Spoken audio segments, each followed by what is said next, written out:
अजमेर शरीफ की दरगाह के जो चिश्ती, गौहर चिश्ती और आपको बताएं इसमें सलमान चिश्ती, इनके बयान सामने आए थे और नुपुर शर्मा को लेकर के इन लोगों ने जैसे बयान दिए, उन भड़काऊ बयान के बाद देश में गुस्सा हुआ और लोगों ने तय किया कि हम इस अजमेर शरीफ की दरगाह पे जाना बंद करेंगे। क्योंकि आपको बताएं, इस अजमेर शरीफ की दरगाह के जो चिश्ती हैं, गौहर चिश्ती, उनका एक वीडियो वायरल हुआ था जिसमें वो ये कह रहे थे कि हमने इस देश पे सैकड़ों साल शासन किया है और अब दोबारा से ऐसा मत उकसाओ कि हम दोबारा यहां देश में राज करें। हम राज करेंगे तो तुम यहां नाक रगड़ने को मजबूर होंगे अजमेर शरीफ की दरगाह पर। इसके बाद वो वीडियो वायरल हुआ और हिंदू समाज ने यह तय किया कि हम इस अजमेर शरीफ की दरगाह पर नहीं जाएंगे, जहां का चिश्ती ये हमें धमका रहा है कि तुमको मजबूरी में आना पड़ेगा, नाक रगड़नी पड़ेगी और वो हम पे शासन करने की बात कर रहा है। और गुस्सा इसलिए था कि ये जो गौहर चिश्ती है, इसका लिंक जो कन्हैया लाल की हत्या है, उस हत्या में भी लिंक आ रहा है कि इसने फंडिंग की और इसने उकसाऊपूर्ण बयानबाजी की, जिसके कारण देश का माहौल खराब हुआ।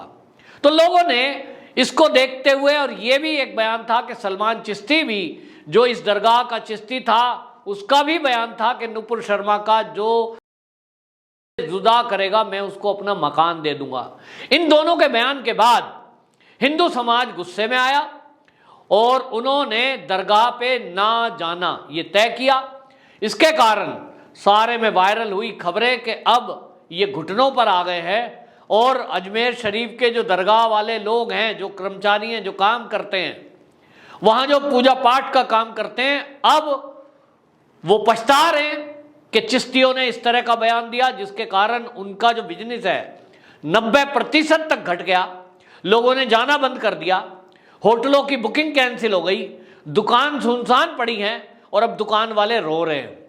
अब उन्होंने एक पोस्टर लगाया है, अजमेर शरीफ की दरगाह के आसपास पोस्टर लगाए गए और पोस्टर में लिखा है, ख्वाजा साहब की शिक्षाओं को गलत ढंग से पेश अथवा इस्लाम के नाम पर इस तरह का कोई भी कदम जो भड़काने वाला हो, अमल में न लाया जाए। यानी अब वो ये कह रहे हैं कि इस्लाम के नाम पर और या जो ये कोई भी लोग भड़काऊ भाषण दें उसको अमल में न लाया जाए। ऐसे पोस्टर अब लगाए गए हैं क्योंकि अब उनको लगता है कि जिन हिंदुओं के बेस पर उनकी दरगाह में करोड़ों रुपए साल का चढ़ावा आता था, वो एक अनुमान के अनुसार जो एक अपुष्ट खबरें जो आती हैं, 3800 करोड़ रुपया साल का वहां चढ़ावा आता है। इतना बड़ा चढ़ावा आना, आसपास की दुकान, आसपास के होटल जिसमें ज्यादातर मुस्लिम वर्ग के लोग हैं, 99% मुस्लिम वर्ग है, उनकी रोजी रोटी पर सवाल खड़ा हुआ तो पोस्टर जारी किया है कि हम इसका विरोध करते हैं और इस तरह के जो चिश्तियों के बयान है इससे हम इत्तेफाक नहीं रखते और पुलिस कार्रवाई करे। लेकिन अब गौहर चिश्ती, उसकी कुंडली खंगाली जा रही है और अब एक फोटो और वायरल हुआ है कि ये जो गौहर चिश्ती है ये पहली बार इस तरह की गतिविधि में शामिल नहीं हुआ है। इसके पहले भी ये पुलिस ने गिरफ्तार किया था। मामला 2020 का है, 17 जनवरी का। 17 जनवरी 2020 में ये गौहर चिश्ती सीआरपीएफ का वहां कैंप है अजमेर में और उस कैंप की वीडियो बनाते हुए इसकी फोटो किसी ने ली है। ये वहां वीडियो बना रहा था तो पुलिस ने इसको पकड़ा और पकड़ करके इसको थाने में ले गए थे।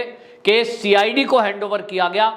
सीआईडी ने जब इसकी जांच की तो पता लगा इसके पास 4 सिम हैं और उन सिमों की जांच करने ही वाले थे, तभी इसने फोन कर दिया और बहुत सारे चिश्ती के कर्मचारियों को वहां बुला लिया, मुस्लिम वर्ग के लोगों को इकट्ठा कर दिया, जिन्होंने चौकी में, थाने में आकर वहां उपद्रव किया और इसको छुड़ाने को मजबूर हो गए। पुलिस को छोड़ना पड़ा।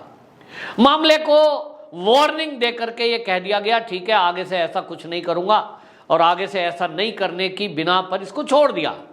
लेकिन अब पता लग रहा है कि ये मामला कुछ और है, क्योंकि अब जब एनआईए इसकी जांच कर रही है तो पाकिस्तान कनेक्शन सामने आ रहा है और यह भी सामने आया कि कन्हैया लाल की हत्या में जो ग्रुप शामिल है वो तो दावते इस्लामी नाम का संगठन है जो पाकिस्तान बेस है और वो पाकिस्तान बेस्ड जो संगठन है दावते इस्लामी, वो 150 देशों से, इस्लामिक देशों से जुड़ा है, फंडिंग होती है।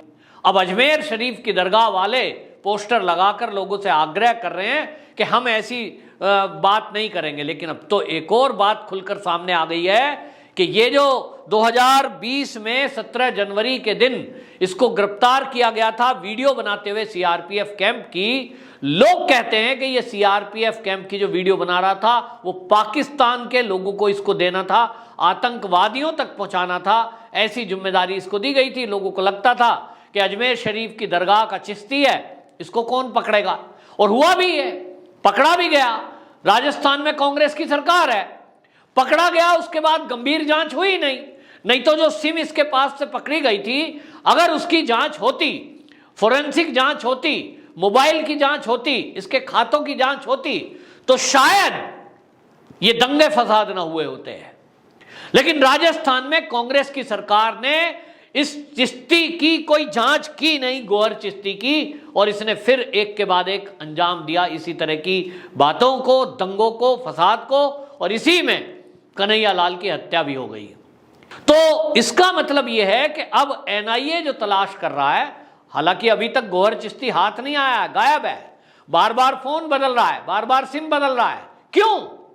अगर तुम निष्पक्ष हो, यदि तुम्हारा केवल बयानबाजी का दोष है, आप आओ और पुलिस के सामने, एनआईए के सामने माफी मांगो, कोर्ट में माफी मांग लो, हमारी कोई गलती नहीं है साहब, हमने अनजाने में ये भाषण दे दिया था, अब आगे से नहीं करेंगे। तो देश का कानून है भाई, छोड़ देगा।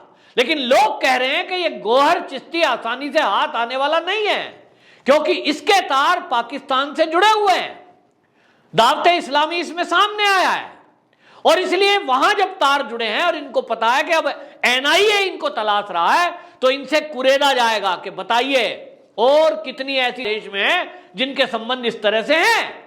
क्योंकि देश में 300 इनके पैडलर हैं जो पाकिस्तान के आतंकी संगठनों से कांटेक्ट में थे, और उसमें महाराष्ट्र के भी हैं। अकेले महाराष्ट्र में तो हमने देखा कि वो संख्या आई है कि 250 हैं। तो उन लोगों को सोचना है जो वहां जाकर इस तरह का चंदा चढ़ाते हैं, चादर चढ़ाते हैं, पैसे चढ़ाते हैं। अब जब लोगों में जागरूकता आई है तो वहां संख्या घटी है। तो अब ये पोस्टर लगा रहे हैं कि साहब आगे से हम इस तरह का बयान नहीं करेंगे, आप आइए। लेकिन अब जब ही लोग जाएंगे, पहले इसका दूध का दूध, पानी का पानी होना जरूरी है, इनकी जांच होनी जरूरी है, और एनआईए इस जांच को कर रहा है। लेकिन इससे पहले हमको ये सोचना है कि हम जरा 1 रुपया भी कहीं अगर दान कर रहे हैं, कहीं हमारा पैसा आतंकवादी संगठनों को तो नहीं भेजा जा रहा है, कहीं वो किसी की गर्दन काटने वाले को तो नहीं दिया जा रहा है, कहीं वो किसी गो भक्षक को तो नहीं दिया जा रहा है, कहीं उस पैसे से देश विरोधी गतिविधि तो नहीं हो रही है। इस बारे में अगर विचार करेंगे तो फिर हम दान देने के पहले जरूर अपने हाथ को रोककर फिर विवेक से काम लेंगे, और इसीलिए जरूरी है ऐसे लोगों को सबक सिखाना जरूरी है। बाकी और ऐसे लोगों को भी सबक सिखाना जरूरी है।